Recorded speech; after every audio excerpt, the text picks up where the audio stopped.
Boruto के लिए situation बस से बदतर होती जा रही है। जहाँ चैप्टर 14 बहुत ही ज्यादा ब्रूटल था, एज बोरूटो की रिसेंट अरेस्ट इन चैप्टर 13 उसे डायरेक्टली ले जाते हैं एक हार्श इंटेरोगेशन के लिए, जहाँ बोरूटो के लिए एक तरफ मौत है तो दूसरी तरफ खाई है। अगर बोरूटो रिवील कर देता है कि नारुतो और हिनाटा उसके पेरेंट्स हैं, तो कोनोहा फिर कावाकी को भी नहीं छोड़ेगा। और अगर वहीं बोरूटो कोई भी चीज नहीं बताता है तो उसका डेथ सेंटेंस कोनोहा ने पहले ही जारी कर रखा है। बट इतने सारे ड्रामा के बीच काज़ेका के गारा from the land of sand हमें बताया जाता है कि वो इन शिंजू से हार चुका है, और जो नया शिंजू हम लास्ट चैप्टर में देखते हैं वो और कोई नहीं बल्कि गारा का फॉस्टर सन शिंकी का शिंजू है। हेलो एवरीबॉडी, मेरा नाम है नायरस और आज की वीडियो में हम बात करेंगे Boruto two blue vortex chapter 14 के एक्सप्लेनेशन के बारे में, जो कि पूरी तरीके से बोरूटो के इंटेरोगेशन पे बेस्ड होने वाला है। बाकी इस इंटेरोगेशन में ऐसा कुछ खास जानने को हमें नहीं मिला है, एज सारी इन्फॉर्मेशन जो हमें इस इंटेरोगेशन में बोरूटो बताता है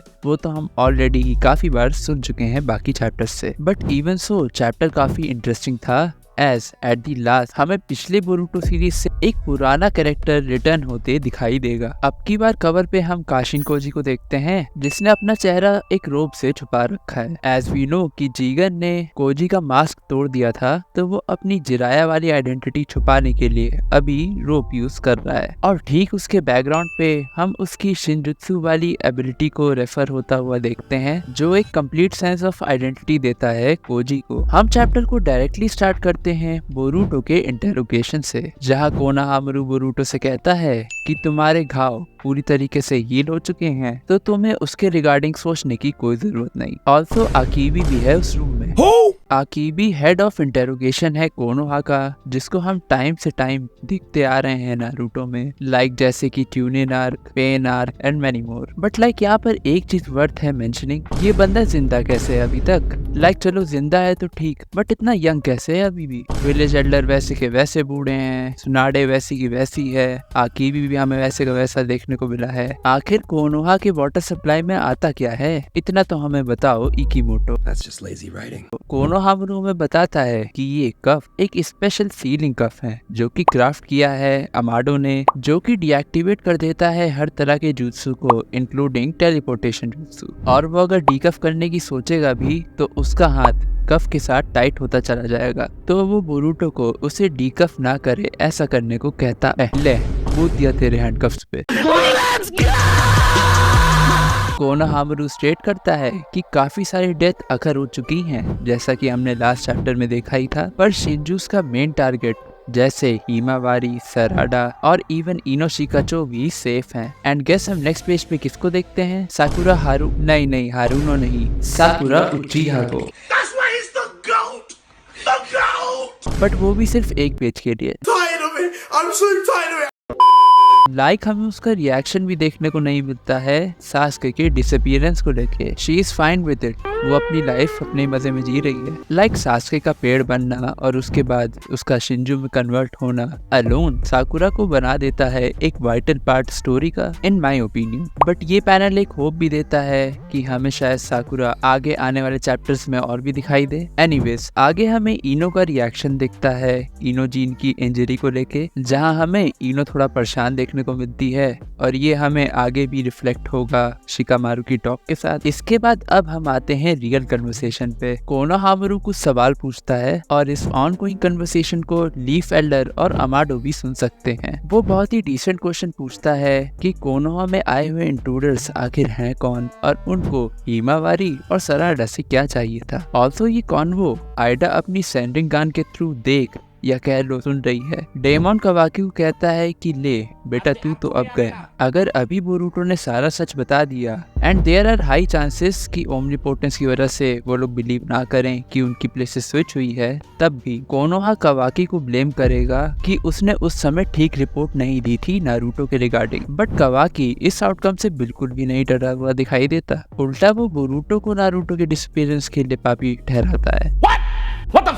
वो कहता है बोरूटो नारुतो के लिए सबसे बड़ा खतरा है। देयर आर चांसेस कि मोमोशिकी कभी भी बोरूटो की बॉडी में मैनिफेस्ट कर ले and directly and indirectly Naruto मारा जाए। बोरूटो का यही नेचर कवाकी को ड्राइव करता है उसे मारने पे सूनर देन लेटर। बट अभी के लिए कवाकी बोरूटो को नहीं मारेगा एज उसे उससे इंफॉर्मेशन गैदर करनी है। आगे बोरूटो कोनोहामारू को सारी चीजें बता देता है रिगार्डिंग शिंजूस एंड वो ऑल्सो कंफर्म करता है कि शिंजू रिफ्लेक्ट करते हैं उस पर्सन के पर्सनालिटी को जिसे क्लॉक ग्लिम्स ने डिवावर किया है। वो बताता है एक शिंजू जिसका नाम मात्सुरी है वो डायरेक्टली डिराइव हुई है मोईगी सेंसे से और वो कोनोहामारू को वार्न करता है कि वो उससे बच के रहे क्योंकि उसका टारगेट ठीक कोनोहामारू ही है। अमाडो वही सारी चीजें वापस से हमें फिर से बताता है जिसको हमने क्वाइट अ फ्यू टाइम्स अभी तक तो इस सीरीज में सुन लिया है। इसको मैं फिर से नहीं बताने वाला बट वो बेसिकली टेंटेल्स की कॉन्शियस अवेक हो गई है उसके बारे में हमें बताता है। वो अपने प्राइमल इंस्टिंक्ट के बियॉन्ड जाके अभी इंफॉर्मेशन की तलाश में है एंड बाय इंफॉर्मेशन हम जानते हैं उनका मतलब है डिवावर करना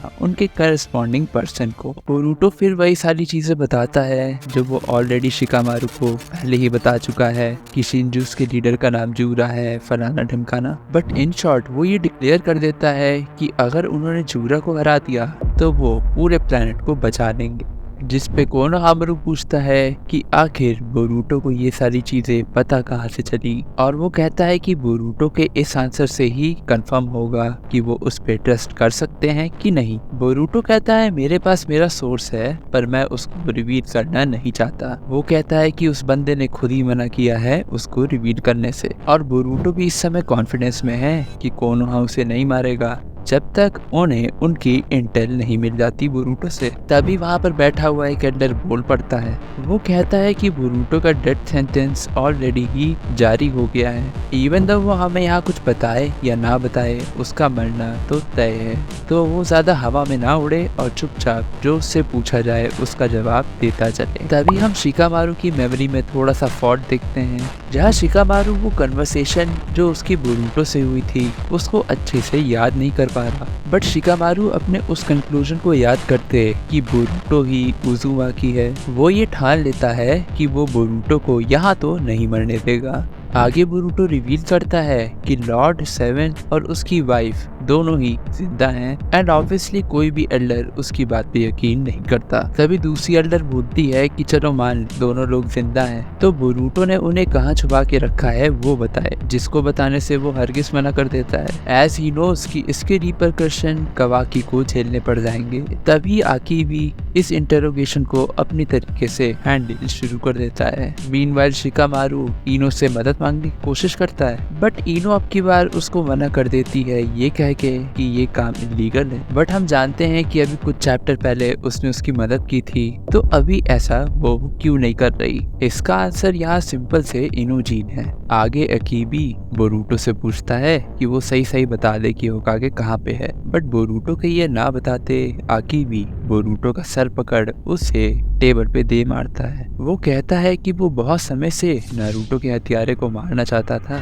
एंड एक बार फिर वो उसे डायरेक्ट पंच दे पेट पे मारता है। इतने में शिकामारू वहाँ पर मित्सुकी को बुलाता है एंड अकॉर्डिंग टू कोनोहामारू ये आइडिया सही नहीं है क्योंकि मित्सुकी के ऑलरेडी स्ट्रॉन्ग इंटेंट हैं बोरूटो को मारने के। ये इंटेरोगेशन बहुत गलत जगह जा सकती है according to Konohamaru. But Shikamaru अगर कोई चीज गलत होती है उसका पूरा ब्लेम अपने सर पे ले लेगा ऐसा कहता है। वहीं आइडा कवाकी को बताती है कि बोरूटो ने कवाकी की आइडेंटिटी को लीक होने से बचा दिया है जिसको डेमोन समझ नहीं पाता कि आखिर बोरूटो कवाकी के लिए ऐसा क्यों करेगा। वहीं दूसरी तरफ शिकामारू मित्सुकी के हाथ में कुछ पकड़ाता है और उसे याद दिलाता है कि उसके पास एक मिशन है और उसे अपने इमोशंस को कंट्रोल करना होगा। इसी के बाद मित्सुकी एंटर करता है इंटेरोगेशन रूम में जहाँ कोनोहामारू पहले ही कह देता है कि तू ठंड रख तुझे बोरूटो से इन्फॉर्मेशन निकालनी है उसे मारना नहीं है। पर वहीं बोरूटो मित्सुकी को टॉन्ट करते हुए